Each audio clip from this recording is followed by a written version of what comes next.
आता भाऊ ना बहिणी फक्त करुणा वहिनी, क्योंकि विचारांचा वारसा घेऊन मी पण हे दोघांचे मध्ये आलेली आहे।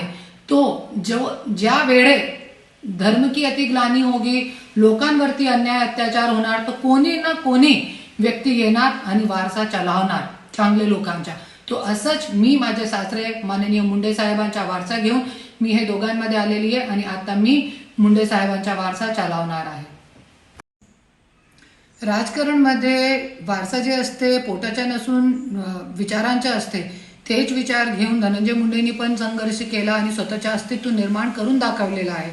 आणि आज धनंजय मुंडे ही खरा वारीस आहे मुंडे साहेबांचा, क्योंकि पंकजाताई पोटाचा वारस होता त्यांच्याकडे, पण त्यांनी मंत्रिपदावर असताना लोकांचे काहीही काम केले नाही।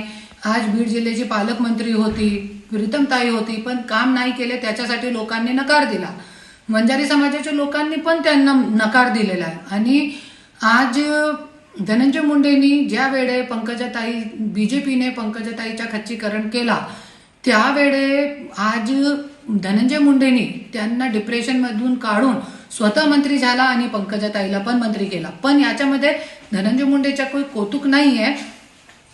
याच्यामध्ये आज पंकजाताई पण मुंडे साहेबांच्या विचारांचा वारसा चालू शकली नाही आणि धनंजय मुंडे जे आहे ते पण मुंडे साहेबांच्या विचारांचा वारस चालू शकत नाही, क्योंकि आज पंकेश्वर कारखाना, आज वैद्यनाथ कारखाना हे लोक सांभाळू शकले नाही।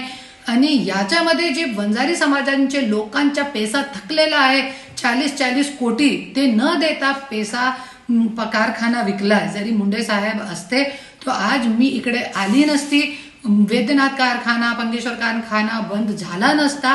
हे सगळे गोष्टीवरती धनंजय मुंडे पण गप्प आहे। आज समाजाचे लोकांवरती धनंजय मुंडेंनी मंत्रिपदाचा गैरवापर करून अन्याय अत्याचार केलेले, स्वतःची बायको आज रोडवरती फिरत आहे, अन्याय अत्याचार करत आहे। तो आज मी एकच बोलते, विचारांचा वारसा घेऊन मी पण पुढे आली आहे आणि हे वारसा आता मी सांभाळणार आहे। तो आता भाऊ न बहिणी फक्त करुणा वहिनी। तसं